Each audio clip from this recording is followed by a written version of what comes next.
Alright guys, so today we're covering Funk 49 by the James Gang with Joe Walsh. Excellent player and a very detailed player. When I was basically tabbing this out for you guys, I was listening to a version that he had played actually on the Stern Show back in 2006, and then I compared it to the original recording way back in the day, and yeah, he played this exactly the same. So he's a very detailed player, so I'm covering exactly the way he played it.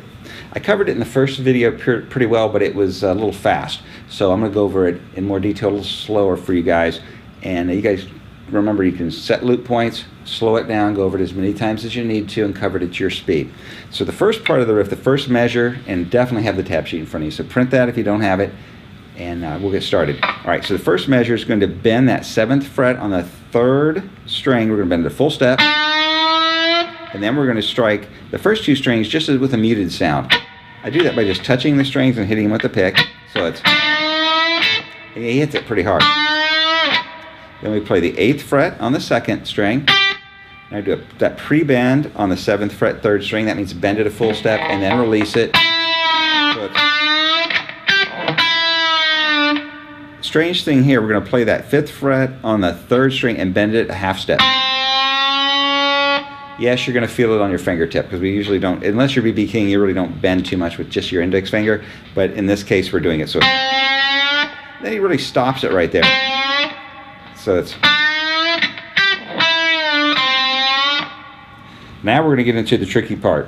I'm going to be using my pick to make the muted sound on the 3rd string when I strike it, and I'll use my middle finger on my right hand to pluck the 2nd note that we're going to hear. We're going to start with the 7th fret bend full step on your 3rd string, and then we're going to pick it the 2nd time, release it a half step, pick it the 3rd time, release it back down to the normal note, and then we're going to pick it one more time at the normal note. You'll see that on your tab sheet there, and the little strange looking shape with the slanted line and the 2 dots, that is a 16th note rest.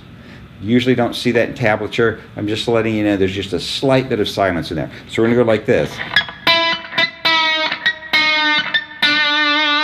So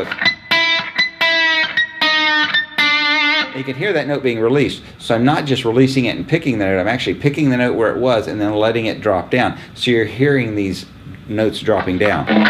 So definitely set a loop point here, stop the video, go over that. That's the essence of this song. Really sounds good when you nail it, and if you don't nail it, a lot of people don't. It doesn't sound quite exactly right. All right, the last thing we do in this part is we're just going to do double pull-offs, 7th fret, 5th fret open on both your 3rd string and your 4th string.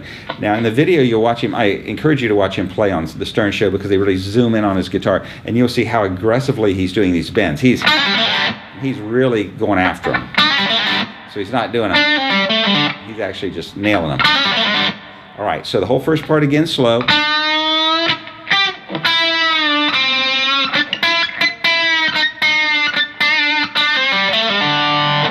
Okay, set loop points here, stop the video, go back, check this out, try to get that down. That is the coolest riff in this song. The other riffs are really cool, but that one's the best one. All right, up next is the rhythm part.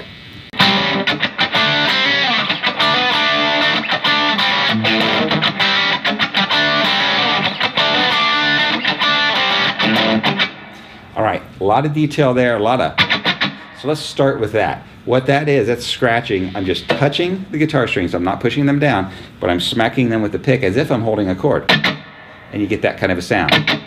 On the tablature, they're marked as X's. Sometimes he's hitting 2, sometimes he's hitting 4.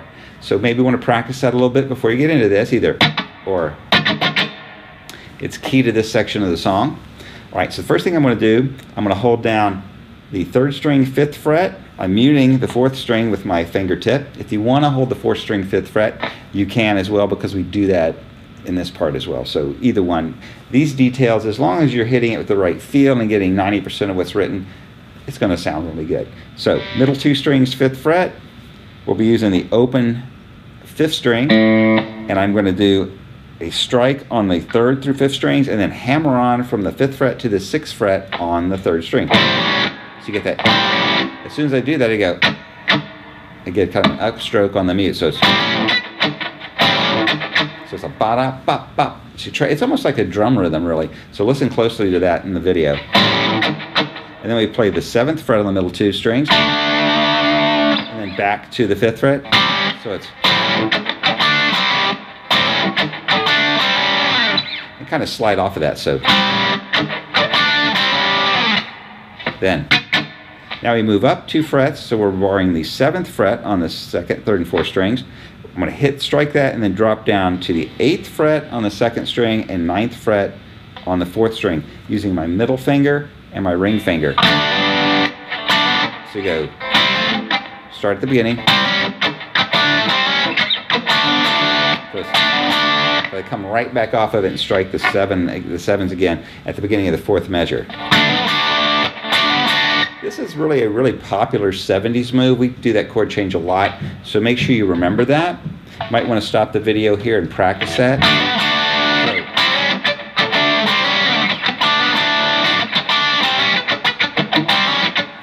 Now the last part there was, again, the 5s dropping down on the 2nd, 3rd, and 4th string, dropping down to the 6th fret on the 3rd, and then that's where we hit it 4 times on the mute. So slowly measures 3, 4, and 5 sound like this.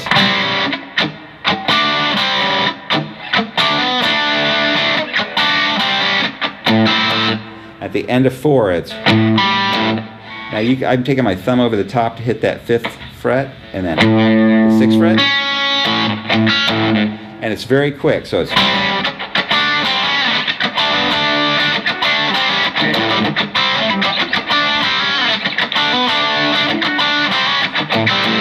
Sounds great when you're quick, but if you're not fast, it may sound a little bit strange. Stop the video here and try to get that down. Up next is the second part of it.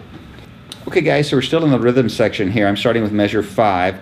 Again, if you don't know how to count the measures, if you're looking at your tab sheet, look at the numbers at the beginning of each bar. To the left, you'll see 1 at the first bar, the next one will say 4 at the beginning, the next one will say 7. And those are actually counting measures. They're only identifying the measure at the beginning of the bar, so you have to count from there. So if I'm going to start with measure 5, look at measure 4, which is at the beginning of the second bar, and just go 1 to the right, starting with the C chord, the 5, 5, 5.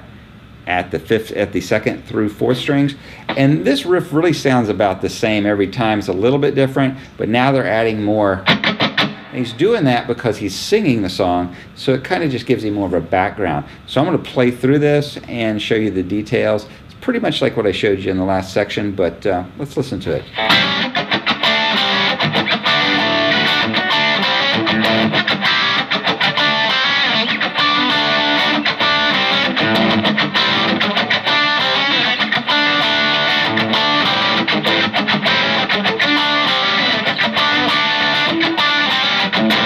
So that's kind of a cool thing to get down. You need to do it slow. So remember, slow it down, set looping features, and just go really slow. As long as you nail about 90% of this, it will sound really good. You don't have to have every bump and every note perfect. Some of the things you really need, you have to have the hammer on from the 5 to the 6. You have to have the 7 to the 8 and 9. But whether you go or any of those will work as long as you're on the next chord at the right time. You can do this, you just need to slow it down, loop it, and learn it at your own speed. All right, next up is going to be the second riff to this song. It's really, really cool.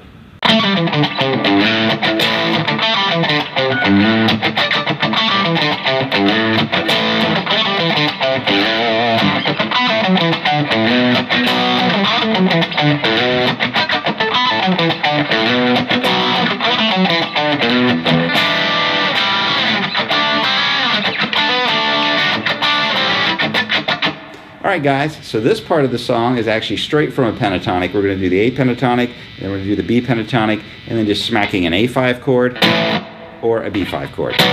Pretty simple here. Here's what we do. The scale, I guess, should mention that real quick. If you start at the 5th fret on the 6th string, it would be 5. Next string would be, on the 5th string would be 3, 5, 7, and then 5, 7. We're going to be playing it backwards though. So that's the part of the riff that we're going to learn today. It's going to start with measure 11. So 7 and 5 on your 4th string, 7, 5, 3 on your 5th string, and we're going to hit 3 on the 6th string and slide up to 5, and then A5, A5 chord being 5th fret on the 6th string, 7th fret on both your 4th and 5th strings, and we just smack that. Now the next riff we're going to hit with the open 3rd string first, just very briefly. So you just hear it. So slow as just through A minor pentatonic again. This time, instead of striking the A5 chord, we just go. So we've got that slow.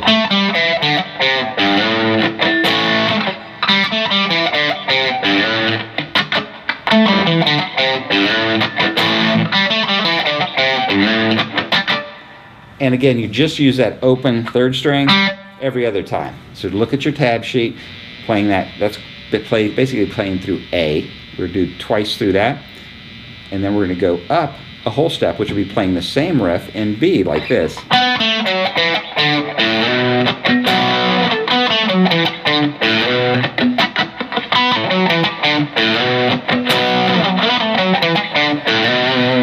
So it's really the same shape, it just moved up a whole step, and that went from A to B. All right, and again, you can set loop points here, slow this down as much as you want, and I'm going to talk to you about how we get out of the B shape here next. So stay tuned. All right, so now we're looking at the tail end of riff 2. It's going to be the B section. I'm going to play it slowly. Starts off like this.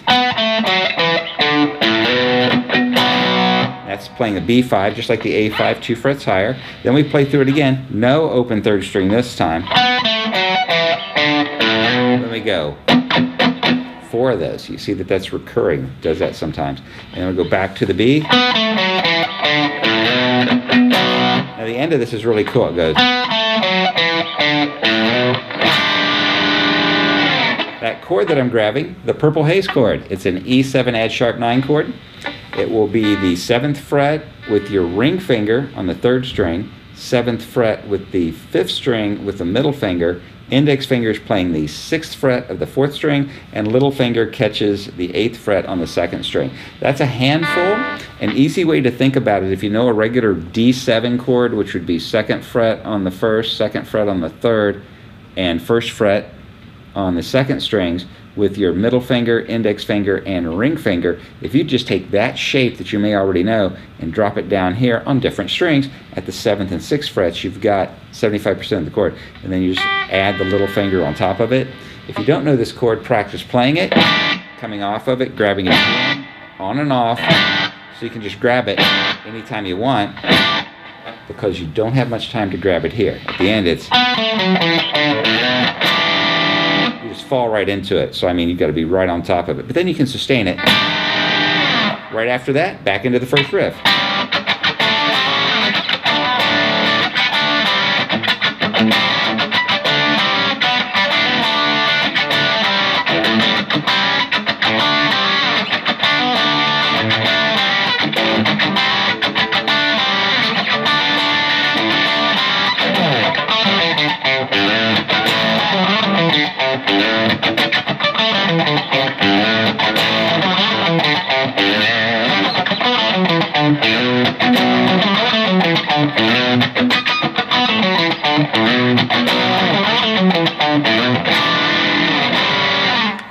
That's awesome. A lot of fun. Hope you're enjoying it. Comments in the section below on this song or any other song. Hope you guys are enjoying Guitar Animal being members.